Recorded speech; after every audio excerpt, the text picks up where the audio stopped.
Okay guys, here you can see I've got my photo open, and what we're going to look at today in this tutorial is a quick recap of the technique we looked at in class where we turned text into an image and copied and pasted from a photo um, to make the letters look like they were taken from the photograph.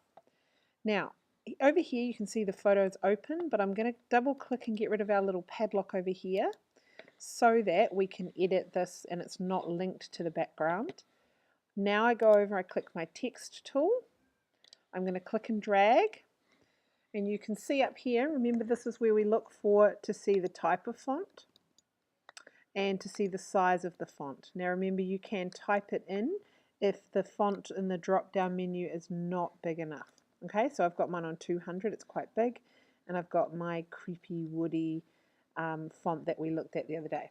So now I click in my text box. You can see the cursor is ready for me here. I'm going to type hello. Now I'm going to click and drag this so that if I want to transform it, it doesn't have this additional space. I click and drag this so that it's just around the size of the font that I want. Now I can click on the move tool back, and I can now see how I'm selected on this layer. I can now move this layer where I want it to be. Now I might actually make it a bit bigger. So I'm going to hit Command T, which will transform. It's the transform command. If I hold down Shift, it'll make the proportion the same. If I don't hold down Shift, this is what happens. You get all the funny different shapes. So I hold down Shift, I drag it out. That's pretty big. That's pretty good. I want it right in the middle like that. Now see these squares here, just to remind you, if you see these on the screen and you can't do anything else on your computer, it's because the computer is waiting for you to hit return or enter so that it knows that you are agreeing to that being moved there or to being made that size. If you have a look at the layer palette, this is still a text layer, not a picture layer. So what we have to do is something called rasterizing it. So I'm clicked on the correct layer, I go up here, and I'm going to, wait, where did it go? I have to be clicked on this. I'll right click it, that'll be quick. We go rasterize type. Now you can see it's become a text because you can see the it's become an image because you can see the picture of it now against the chessboard, the grey and white chessboard, which means it's transparent, it's got nothing around it. So the next thing we're going to do is we go back to our tool palette and I click on the magic wand. Now remember if it hasn't got the right tool up, hold it down. Like if it has this one, for instance, but you want the magic wand, hold the little triangle down, swap to the magic wand tool, and that's the icon that you want. Now I'm going to make sure I'm on the correct layer with the text. I click. Now I'm going to hold down Shift because then it'll add the selection. And remember what we did last time? I clicked the little birdie flying there. Okay, so now I have all the text that I want selected. Now here's the tricky thing. Now while that is selected, I have to click on the layer underneath because now that's actually selecting the layer underneath. And the way you can tell that, if I turn my little eye off, I can see that it's still selected.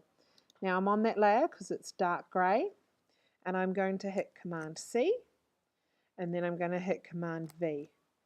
Now you can see that this has worked and that it's copied and pasted.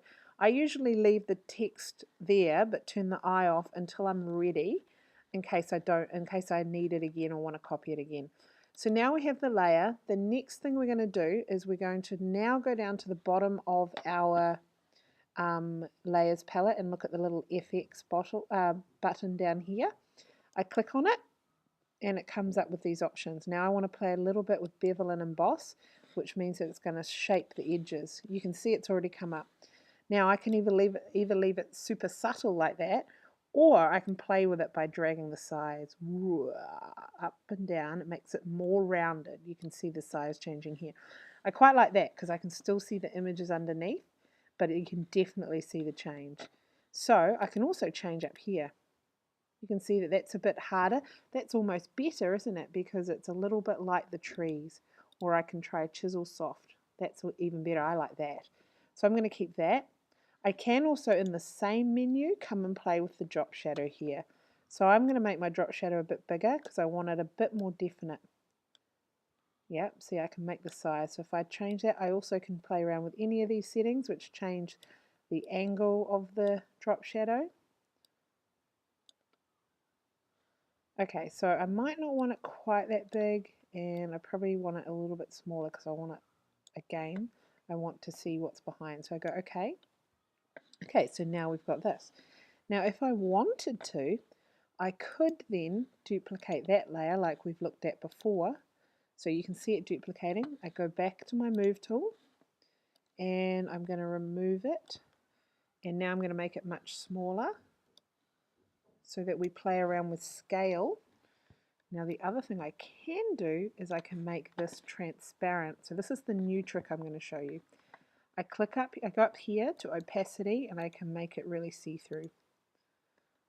Okay, that tells you opacity is whether something is see-through, which is transparent, or opaque, which is solid. So you can see here. Okay, now I could duplicate that as many times as I want. So that's a little extra, what we call a little Easter egg, a little surprise technique in the tutorial.